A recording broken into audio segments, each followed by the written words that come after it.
नमस्कार. भगवद्गीतेमध्ये आपल्या मनावरती नियंत्रण ठेवण्यासाठी एक अतिशय सुंदर ओळ सांगितली आहे आणि ती म्हणजे मन जीते सो जगत जीत. जो आपल्या मनावर राज्य करू शकला, जो आपल्या मनाला जिंकू शकला, तो साऱ्या जगावरती राज्य करू शकतो. म्हणजेच माझ्या मनावरती किती ताबा आहे, काय माझे मन नेगेटिव्ह गोष्टींकडे धावते आहे का, की माझे मन सकारात्मक गोष्टींकडे धावते आहे, हे चेक करणं हे अतिशय महत्त्वाचं आहे. म्हणून तुम्हाला अगदी छोटीशी पण अतिशय उपयोगी टिप सांगते. माझ्याकडे ना ही अशी एक सुंदर छोटीशी डायरी आहे. त्या डायरीमध्ये मी दर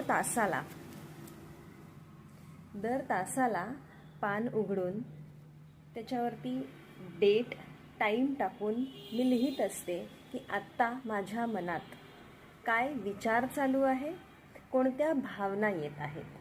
याला म्हणतात चेकिंग. येस मित्रांनो, सायकोलॉजीमध्ये ही ॲक्टिव्हिटी अतिशय महत्त्वाची मानली जाते. सेल्फ चेकिंग ज्याला म्हणतो. मी जसं माझे विचार, माझ्या भावना त्या सकारात्मक असोत किंवा नकारात्मक असोत, त्या जसजशा मी तासाला किंवा जेव्हा दिवसभरातनं वेळ मिळेल तेव्हा मी वहीवरती नोट डाऊन करते. हे अतिशय महत्त्वाचं आहे. हे तुमच्यासाठी सुद्धा अतिशय उपयोगी टिप अशी आहे.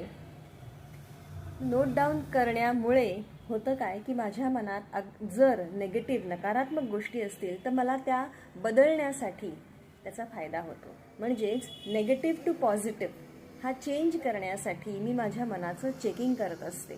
सो आपण सर्वांनी आजपासनं ही एक छोटीशी टिप अंमलात आणून तर पाहूया. 21 दिवस नक्की करून पहा, तुम्हाला नक्की फायदा मिळेल.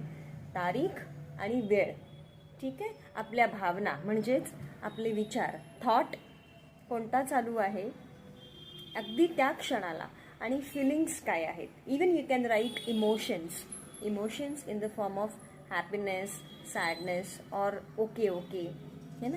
यू कॅन राईट डाऊन और you can circle that emojis also, की मला आत्ता कोणत्या प्रकारचं इमोशन माझ्या मनामध्ये आहे.